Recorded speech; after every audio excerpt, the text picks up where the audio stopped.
আমার গত সপ্তাহের যশোরের আলোচনার একটা লাইনকে কেন্দ্র করে আমাদের অনেক রাজনীতিবিদ বন্ধুরা অনেক ক্ষুব্ধ প্রতিক্রিয়া দেখাচ্ছেন। ওই কথাকে নিজেদের গায়ে টেনে, নিজেদের গায়ে মেখে ওনারা ক্ষুব্ধ হয়েছেন। আমরা চাই না এদেশে চাঁদাবাজি, দখলবাজি থাক, ঠিক কিনা বলেন? এদেশে কোনো দুর্নীতি থাক, টেন্ডারবাজি থাক, এগুলো আমরা চাই। আই হেট পলিটিক্স একটা জেনারেশন আছে, এই বেশিরভাগ জেনজি অফ সিলেট, এরা আই হেট পলিটিক্স জেনারেশন। এরা পলিটিক্স কে পছন্দ করে না। তো কেন করে না, এর দায়ভার আমাদের আছে না নাই? আছে। আমি অত্যন্ত নগণ্য ক্ষুদ্র একজন কোরআনের ছাত্র হয়ে কোরআন থেকে যা বুঝেছি, এই কথাগুলো যখন দেশ থেকে দেশান্তরে যেখানেই যাই শোনাবার জন্য লক্ষ লক্ষ দিনী ভাইরা সেখানে উপস্থিত হয়, আলহামদুলিল্লাহ। এবং যারা আসতে পারেন না, এরকম কোটি কোটি বনি আদম পরবর্তীতে সোশ্যাল মিডিয়ার কল্যাণে তারা কথাগুলো শোনেন, আলহামদুলিল্লাহ। আবার এমনও অনেক আছে যারা আমাদেরকে পছন্দ করেন না, তারাও ডায়েরি, খাতা কলম নিয়ে, মোবাইল নিয়ে, ল্যাপটপ খুলে আমাদের আলোচনা শোনেন। আমি তাদেরকেও ভালোবাসি, কারণ আমার স্লোগান হচ্ছে, হেরে যাবে ওদের হিংসা, ষড়যন্ত্র, জিতে যাবে আমাদের ভালোবাসা। যারা আমাদের বিরোধিতা করে, আমাদের ব্যাপারে ঘৃণা ছড়ায়, তাদের জন্য আমাদের বুক ভরা দরদ আর ভালোবাসা আছে না নাই? কারণ ভালোবাসা দিয়ে যা জয় করা যায়, কঠোরতা দিয়ে তা পারা যায় না। তো যারা বিরোধিতার জন্য আমাদের আলোচনা শোনেন তাদেরকে ওয়েলকাম। যারা আমাদের আলোচনা আউট অফ কনটেক্সট নিয়ে এক জায়গার মাথা আর এক জায়গার লেজ জুড়ে দেন, তাদেরকে ওয়েলকাম। গত সপ্তাহে আপনারা জানেন খুলনা বিভাগের প্রোগ্রাম আমি দিয়েছিলাম যশোরে, আদ্দিন ফাউন্ডেশনের উদ্যোগে। তো যশোরের প্রোগ্রামের এক ভিডিওর পেছনে আমাদের কিছু দিনী ভাইরা 6 বছর আগের এক অডিও ব্যাকগ্রাউন্ডে জুড়ে দিয়ে বিভ্রান্তি ছড়ানোর জন্য সোশ্যাল মিডিয়াতে ছড়িয়ে দিয়েছে। তো তাদের প্রতিও আমাদের কোনো রাগ নাই, ক্ষোভ নাই। তারা হয়তো দিনই তাকাদা থেকেই করেছে, কিন্তু তারা হয়তো বুঝতে পারে নাই এই যে রিসেন্ট আলোচনার ভিডিওর পেছনে 6 বছর আগের অডিও জুড়ে দেওয়া, এটাকে বাংলায় বলে প্রতারণা। কি বলে?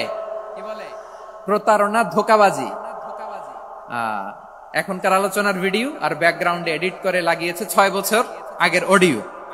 এটারে প্রতারণা বলে, ধোঁকাবাজি বলে। আর বিশ্বনবী বলেন, মান গাশশানা ফালাইসা মিন্না, the person who deceives us he is not among us। যে আমাদেরকে ধোঁকা দেয় সে আমাদের অন্তর্ভুক্ত নয়। তো বিশ্বনবীর এই হাদিস তারা মনে রাখে না। তো এজন্য শুধু বিশ্বনবীর প্রতি সাল্লাল্লাহু আলাইহি ওয়াসাল্লামের প্রতি সেরেফ ভালোবাসা আপনাকে বাঁচাতে পারবে না যদি বিশ্বনবীর আদর্শ আপনি গ্রহণ না করেন। তার জলজান্ত প্রমাণ, আবু তালেব বিশ্বনবীকে অনেক ভালোবেসেছেন আলাইহিস সালাতু ওয়াসসালাম। পলিটিক্যাল শেল্টার, ফিনান্সিয়াল শেল্টার, সব ধরনের শেল্টার তিনি দিয়েছেন, কিন্তু বিশ্বনবীর আদর্শ মানেন নাই। মুক্তি মিলবে? হ্যাঁ, আওয়াজ করে বলেন, আবু তালেবের কি মুক্তি মিলবে? তাহলে সেরেফ ভালোবাসা আপনাকে বাঁচাতে পারবে।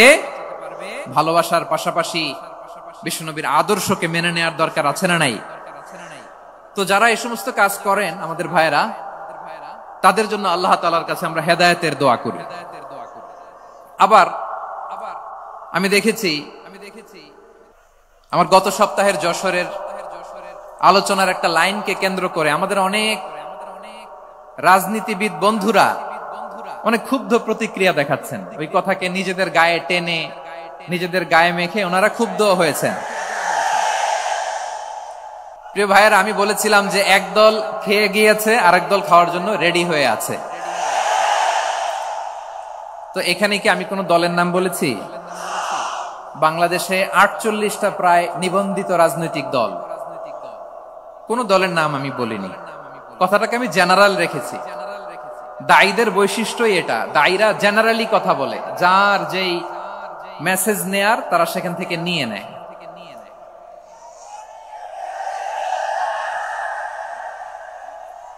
তো কোন দল এটা নিয়ে কোনো কথা বলল না, আপনারা এটাকে নিজের গায়ে যে মাখালেন, এটা ঠিক হয়নি। আমি বলবো যে এটা খুবই অনভিপ্রেত হয়েছে। কোন দলকে টার্গেট করে বা কোন দলের পক্ষে আমরা কখনো কথা বলি না। আমরা কোরআনের পক্ষে কথা বলি, ইসলামের পক্ষে কথা বলি, ঠিক কিনা বলেন? সো একটা জেনারেল কথাকে যদি আমার রাজনীতিবিদ বন্ধুরা নিজেদের গায়ে মাখেন, ক্ষুব্ধ প্রতিক্রিয়া জানান, এতে করে সাধারণ জনগণের কাছে একটা নেগেটিভ মেসেজ যাবে ওনাদের ব্যাপারে।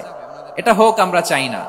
এদেশের যত এই যে আমার ভাইয়েরা, এই যে আমি এই যে কথা বলতেছি, সাদা টুপি, ও আচ্ছা আচ্ছা, চলে যাবেন না, একটু জায়গা দিয়ে দেন ওনাকে। হয় কি, লক্ষ লক্ষ মানুষের ভিড়ে আপনি যদি উঠতে চান খুব কঠিন হয়ে যায়। যদি পারেন একটু বসেন, আর না পারলে ভাইকে একটু জায়গা দিয়ে দেন। আমার দিকে তাকান, এই সিলেট, এদিকে তাকাও, এদিকে এদিকে, ফাইন। তো আমার প্রিয় রাজনীতিবিদ বন্ধুদের আমি বলবো, কথাটা ছিল ভেরি জেনারেল, এটা নিজেদের গায়ে মাখানোর কোনো দরকার নাই। আমরা এই যে এক্সিস্টিং যে রাজনৈতিক চর্চা, এটা থেকে আমরা বেরিয়ে আসতে চাই। আমরা চাই না এদেশে চাঁদাবাজি, দখলবাজি থাক, ঠিক কিনা বলেন? এদেশে কোনো দুর্নীতি থাক, টেন্ডারবাজি থাক, এগুলো আমরা চাই। আই হেট পলিটিক্স একটা জেনারেশন আছে, এই বেশিরভাগ জেন জি অফ সিলেট, এরা আই হেট পলিটিক্স জেনারেশন। এরা পলিটিক্স কে পছন্দ করে না। তো কেন করে না, এর দায়ভার আমাদের আছে না নাই? আছে। এবং আমরা দেখেছি ক্ষমতার পালাবদল যখন হয়, এক সরকার যায় আরেক সরকার আসে, তখন দুর্নীতির ফিরিস্তি আমরা জানতে পারি, এর আগে জানতে পারি না। প্রতিটা দলের ভেতরেই আমরা এই বাজে চর্চাটা দেখেছি। সো এখন আমাদেরকে শুধরে নেয়ার সময় এসেছে। এটা এই সুন্দর সময়, নতুন প্রভাতের বাংলাদেশ, নতুন ভোরের বাংলাদেশ, এই সময় আমরা কাদা ছোড়াছুড়ি যেন না করি। আমাদের শপথ নেয়ার সময় এসেছে। প্রতিটি দল, নিবন্ধিত 48টি, সবগুলো দলের এখন শপথ নেওয়া উচিত যে আমরা কোনোদিন আর চাঁদাবাজি করব না, টেন্ডারবাজি করব না, দখলবাজি করব না। আমরা সবসময় দেশের পক্ষে থাকবো, সবসময় দেশের পক্ষে থাকবো। সেই কথাগুলো ছিল ভেরি জেনারেল। যে কথাগুলো আমরা জেনারেলি বলি, এগুলো জেনারেলি আপনারা নিবেন। আমার রাজনীতিবিদ বন্ধুদের কাছে এটাই আমার কামনা। আর এই জাতীয় বার্তা যখন আমরা দেই, তখন যদি আপনি বলেন যে পারলে রাজনীতিতে আসেন, পারলে দল করে দেখান, এটা হইল? আমি কি এরকম কোনো কথা বলেছি? না। আমি একজন মুফাসসিরে কোরআন, আমি একজন আলেম, এর বাইরেও আমার সবচেয়ে বড় পরিচয়, I am a citizen of Bangladesh. আমি বাংলাদেশের একজন সাধারণ নাগরিক। আমার দেশের যে কোনো সমস্যা, যে কোনো ইনকনসিস্টেন্সি, অসঙ্গতি নিয়ে মত প্রকাশের স্বাধীনতা আমার আছে না নাই? আপনারাই তো বাক স্বাধীনতার কথা বলেন, ফ্রিডম অফ স্পিচের কথা বলেন, বাক স্বাধীনতার কথা বলেন। আপনারাই যদি আবার কোন মন্তব্যের কারণে বলেন যে রাজনীতির মাঠে আসেন, দল করেন, দেখি কতটুকু পারেন, এটা ঠিক হবে না। তাই প্রিয় ভাইয়ের, আসুন আমরা দল মত নির্বিশেষে কাঁধে কাঁধ মিলিয়ে সোনার বাংলাদেশ গড়ি, দুর্নীতি মুক্ত বাংলাদেশ গড়ি, যে বাংলাদেশের জন্য রক্ত দিয়েছে আবু সাইদ, যে নতুন ভোরের বাংলাদেশের জন্য রক্ত দিয়েছে মুগ্ধরা, যে নতুন বাংলাদেশের জন্য রক্ত ঝরিয়েছে 24-এর যে গণ অভ্যুত্থানের প্রত্যেকটি শহীদের আওয়াজ করে বলেন ঠিক কিনা? আল্লাহ তাআলা আমার দেশকে তুমি নিরাপদ করো, শান্তিময় করো। আমরা যেন স্বাধীন, সার্বভৌম বাংলাদেশে মাথা উঁচু করে বিশ্ব দরবারে দাঁড়াতে পারি। আল্লাহ তুমি তৌফিক দান করো।